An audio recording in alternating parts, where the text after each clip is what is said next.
मैं हूं आपका ट्रेनर खुर्रम। तो आज की क्लास में बेसिकली बात करेंगे कि हम किस तरह से बेसिकली अपने एक्सेल शीट के अंदर जो है एडवांस फ़िल्टर को यूज़ कर रहे होते हैं।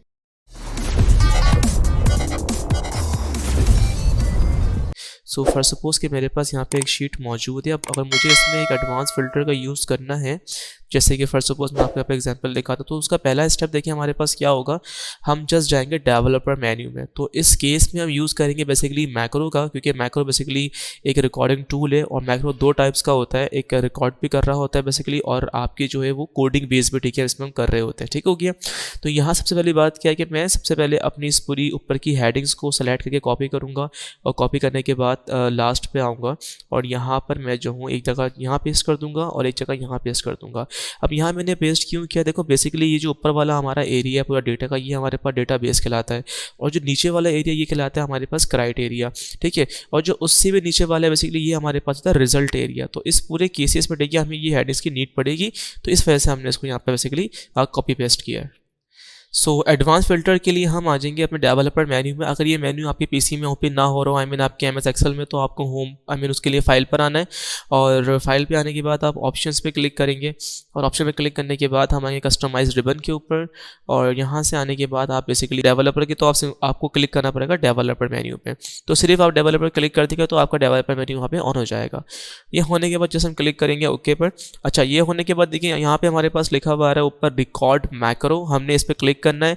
और एक बात याद रहे, रिकॉर्डिंग के वक्त बेसिकली आपने कोई भी एक्स्ट्रा या कोई फजूल क्लिक नहीं करना है, या ना तो आपने इसको स्क्रॉल डाउन करना है अपनी विंडो का, ना ही आपने जूम करना है, अगर नीड नहीं है तो। ठीक है।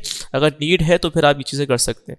ये करने के बाद जस्ट हम क्लिक करेंगे रिकॉर्ड मैक्रो के ऊपर, और मैक्रो का नाम आपकी मर्ज़ी है, आप कुछ भी सेलेक्ट कर लीजिए, शॉर्ट की आप बना सकते हैं इसकी। और मैक्रो को स्टोर कहाँ करना है, इसमें तीन चीज़ें दी जाती हैं, पर्सनल मैक्रो बुक या न्यू वर्कबुक या दिस वर्कबुक।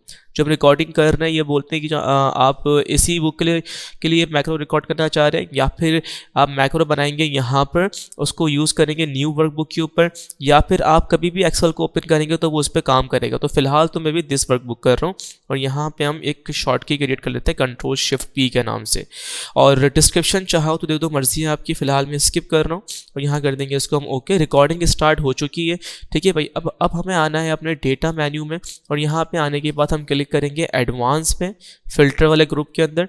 तो एडवांस पे आ जाएंगे। एडवांस पे आने के बाद आपसे बोलता है कि आपको ये फ़िल्टर कहाँ पर चाहिए, मतलब जहाँ पे आपका डेटा मौजूद है आप वहीं पे इसको फ़िल्टर करना चाह रहे हैं। मैंने कहा नहीं सर, हमने इसके लिए बनाई है एक अदर लोकेशन। तो हम क्लिक करेंगे कॉपी टू अदर लोकेशन के ऊपर, और लिस्ट रेंज को सेलेक्ट करेंगे यहाँ पे, और यहाँ पे हम कंप्लीट डेटा अपना सेलेक्ट कर लेंगे इस तरह से, कंप्लीट डेटाबेस।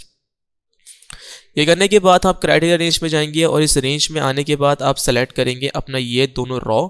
ठीक है। इसमें अच्छा हमें एक्चुअली दो रॉ सेलेक्ट करनी है, एक नहीं।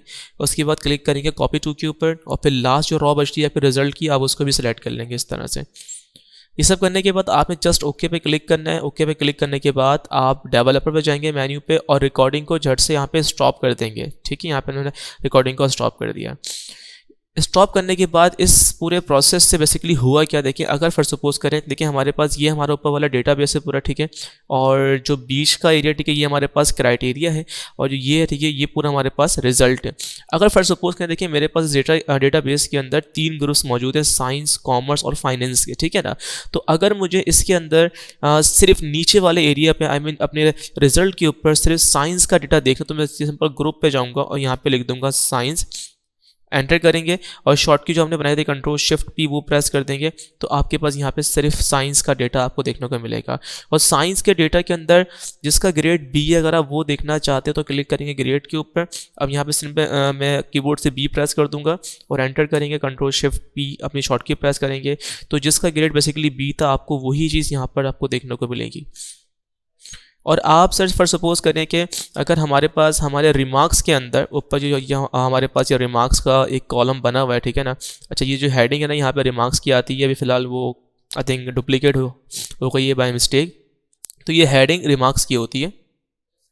तो फॉर सपोज करने की अगर हमारे रिमार्क्स के अंदर जगह जगह कहीं गुड लिखा हुआ है, ठीक है, अगर मैं इस तरह यहाँ पे नीचे आऊँ, मैं भाई यहाँ बोलता हूँ कि भाई मैं ग्रेड से फाइंड नहीं कर रहा हूँ, मैं फाइंड कर रहा हूँ अपने रिमार्क्स से। अच्छा एज्यूम करने की ये जो हेडिंग हमारे पास है वो रिमार्क्स की हेडिंग है, तो यहाँ पे मैं बेसिकली लिख देता हूँ गुड। ठीक है ना। अब जितने भी मेरे मतलब जो साइंस के स्टूडेंट्स हैं उनको जो मैंने गुड प्रोवाइड किया है, ठीक है, मैंने गुड सिर्फ गुड ही प्रोवाइड नहीं किया, क्या पता मैंने एक जुमले के अंदर कहीं बीच में गुड लिख दिया हो, या जुमले के स्टार्ट में लिखा हो, या फिर एंड में, कहीं भी मैं गुड बेसिकली लिख सकता हूँ। तो अगर मैं सिर्फ गुड लिख के इस तरह शॉर्ट की प्रेस करूँगा कंट्रोल शिफ्ट टी, तो मेरे पास सिर्फ जो गुड लिखा होगा, ठीक है, जिसको साइंस में मिला है, एहतिशाम को ठीक है गुड मिला है, तो सिर्फ वही हमारे पास शो होगा। लेकिन अगर हम चाह रहे हैं कि हमने रिमार्क्स के अंदर सबको गुड प्रोवाइड किया है, भले वो लाइंस के बीच में हो, कॉर्नर्स में हो, एंड में हो, तो वो सब मेरे पास यहाँ पे एक्सट्रैक्ट हो जाए। तो हम यहाँ पे स्टार्ट प्रेस करेंगे और गुड के लास्ट में भी स्टार्ट प्रेस करेंगे। एंटर करने के बाद कंट्रोल शिफ्ट पी शॉर्ट की प्रेस कर दीजिएगा। तो ये आपके पास जितनी भी गुड्स आपके इस सेंटेंस में होंगे, स्टार्ट में, एंड में, लास्ट में, तो ये आपको एडवांस फिल्टर इस तरह से निकाल कर दे देगा। तो बेसिकली आज की क्लास में हमने बात करी एडवांस फिल्टर के बारे में, एंड आई होप कि आपको समझ में आई होगी। अब ये है कि इसकी प्रैक्टिस कीजिएगा ताकि आपको भी करना आ जाए। और बड़ी बड़ी कंपनीज़ के अंदर आपको अगर इस तरह डेटा दिया जाता है और कहा जाता है कि बेसिकली हमें फ़िल्टर करके दें, तो फिर ये उसका होता है प्रोसेस, आप इस तरह फ़िल्टर कर सकते हैं एडवांस तरीके से। और अगर आपको ये वीडियो अच्छी लगी हो और कुछ सीखने को मिला हो तो लाइक करना, कमेंट करना और सब्सक्राइब करना। अल्लाह हाफिज़।